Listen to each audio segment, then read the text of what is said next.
Coordinators of the BC Lions Orange Helmet Awards is we have the winningest coach in CFL history, Wally Buono. But Wally, let's talk about first your partnership with minor football and why it's important for the Lions to get involved at the grassroots level.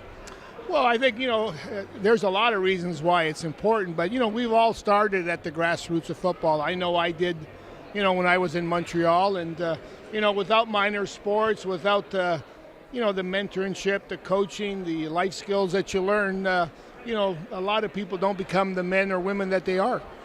Now, what are some of the skills that kids learn? Maybe they don't go on to play junior football or professional football, but what are some of the intangibles that they learn that they can take into the business world?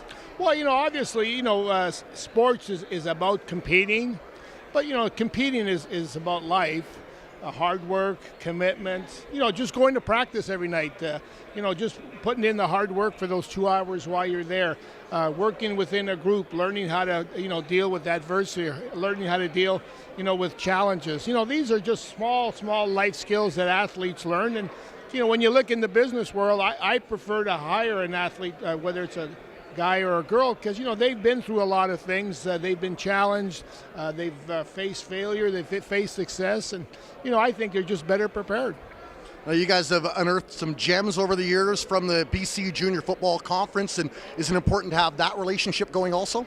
Well, it is. We look at the whole province of BC as a source of finding football players. We're quite involved with the junior program.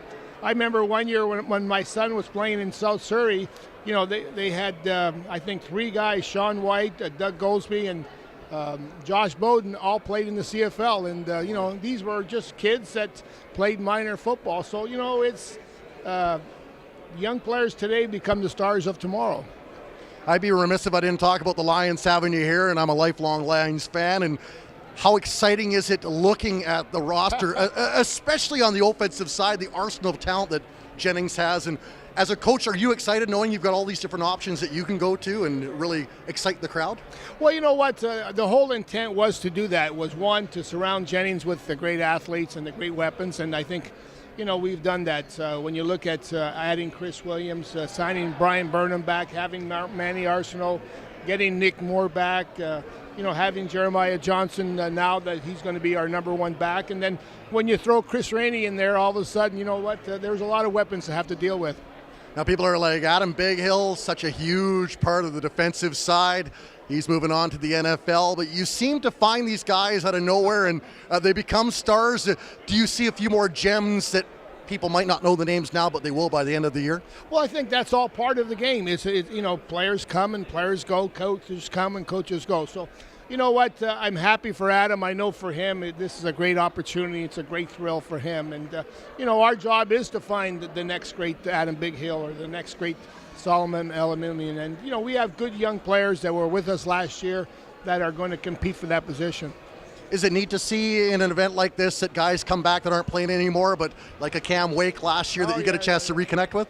Well, you know what? It's always great to have the alumni be a part of these kind of things. When you walk in there and you see Louis Pasaglia, how can you not feel good when you see G. Roy being inducted into the Canadian Football League Hall of Fame? That's all part of the rich tradition and the rich history of why football is what it is. Man that needs no introduction, but I'll do it anyway. Wally Buono, the BC Lions, joining us here at the BC Lions Orange Helmet Awards.